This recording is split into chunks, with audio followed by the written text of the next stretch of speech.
kinako ni Aljo, magandang umaga sa iyo at magandang umaga rin Opo. po sa lahat po ng mga kabayan po natin sa loob at labas ng Pilipinas na nakikinig sa inyo pong programa. Opo. Siyempre, Aljo, talagang sinususugan po natin yan sapagkat at the end of the day, ang kailangan po natin siguraduhin ay yung promotion at protection ng mga karapatan ng mga kababayan po natin tripulante. Okay. So, maganda po ito. Dito sa plano po ng DMW, na itag talaga as high risk ang Red Sea. Opo, sa ngalan pa rin dito ni Erwin Tulfo. Wala lang po si Kong ngayon na congressman. Opo. So, reaction niyo po doon na talagang itag na as high risk ang Red Sea. Ibig bang sabihin nito, hindi naman natin pwedeng pagbawalan, no, na sumampa ng barko ang ating mga kababayang mga seafarer na dadaan po dyan sa Red Sea. So ano na lang po ang magandang approach natin sa ating mga seafarer na sasakay ng barko, dadaan po dyan, delikado po yung lugar na yan. Opo. Opo.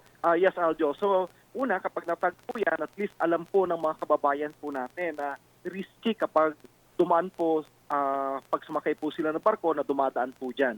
Pangalawa, ang epekto po nito, magkakaroon din po ng additional na bayad sa mga kababayan po natin. Parang hazard pay din yan, Aljo. Di ba may hazard pay tayo kapag nasa ospital o sa delikatong mga establishmento nagtatrabaho. Yun po yung maging epekto po niyan. So may additional compensation po sa kanila. But it's good para alam nila na because it's risky, may corresponding pay doon sa tinatanggap nilang risk doon sa paglalayag po nila sa lugar po na yan.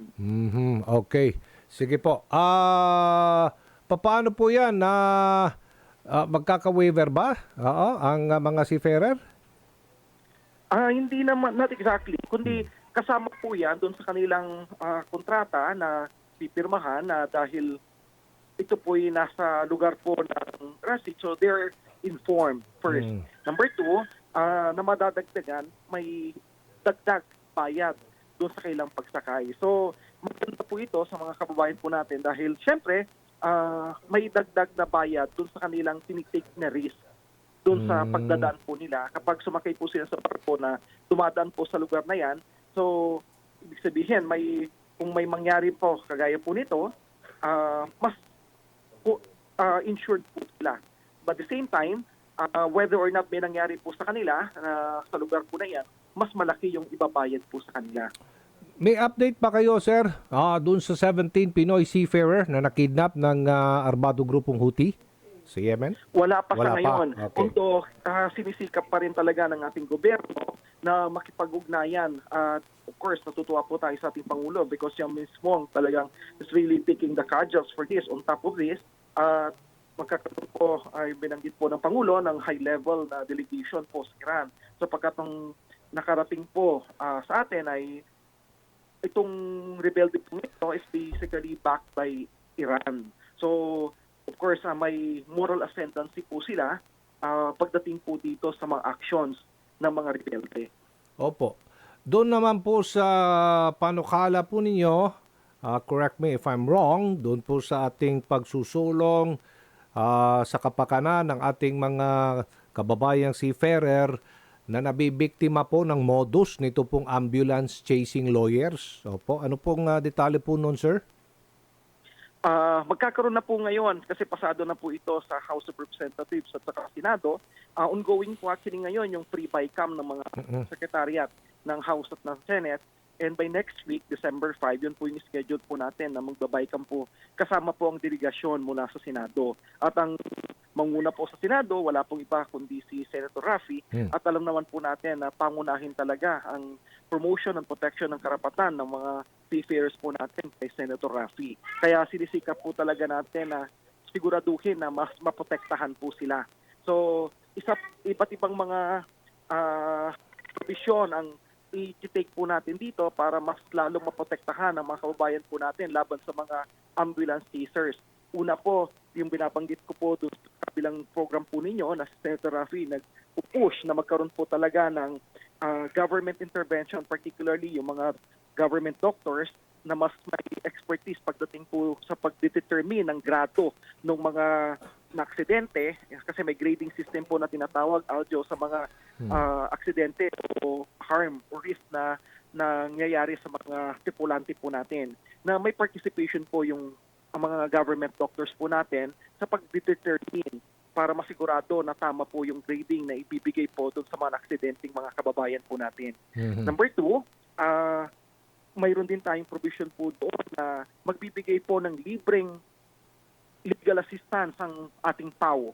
So yung PAO po natin, sa ngayon po kasi, kaya napupunta po sila sa ambulance chasers dahil ang concern po ng mga seafarers po natin dagdag gastos po ito kapag nag-file po sila ng kaso.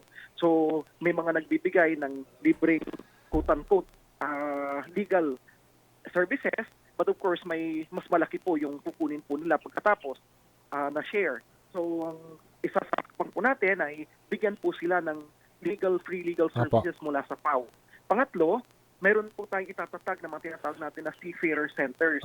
Ngayon, napansin na marami po sa mga naging biktima rin po ng mga ambulance chasing, ito po yung mga tumatambay po dyan sa Kalaw. Wala po sila sa pagtatambayan, kung saan-saan po sila. Sila po yung nagiging vulnerable doon sa mga lumalapit sa kanila at nag-o-offer ng mga serbisyo. Kaya nais po natin na magkaroon po ng free seafarer center kung saan yung mga concerns sa mga seafarers po natin, doon po i-address. At nandun po yung iba't ibang ahensya ng pamahalaan, kasama rin po yung PAO na magbibigay ng libreng legal assistance sa kanila kung kakailanganin po nilang mag-file. At pang-apat, go ahead. At pang-apat, yung binanggit ko rin po kanina na maging masigurado na yung pinabalik kung sakali magpapabalik ay hindi muna ibibigay immediately unless mayroon po silang bond doon sa portion ng mga disputed na amount.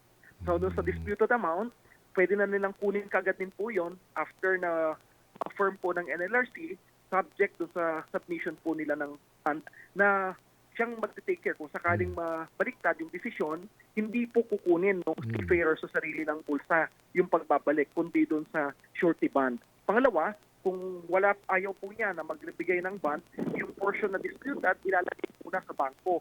Para kung sino man yung manalo po doon later on, kasama ng interest, ay mapupunta sa kanya. Kung nanalo po sa seafarer, pagdating ng in-affirm, yung portion po na nasa bangko, pupunta sa kanya, kasama yung interest.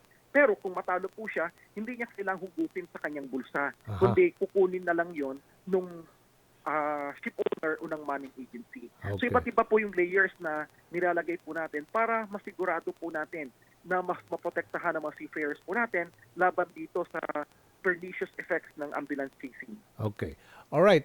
Yan po yung nakapaloob sa Magna Carta ng ating mga seafarer. Tama ho ba? Opo. Yan. Maganda ho ito para maiwasan din ang parang scam na rin ito no? Na nag-aabang ang mga abogado, tutulungan ka namin, ikaw ay nagrabyado. Siyempre, matatakot na ngayon ng mga manning agencies, no? Mga ship owner sa Pilipinas. Bad image yan sa atin, di ba? Tama po kayo. Opo, oo.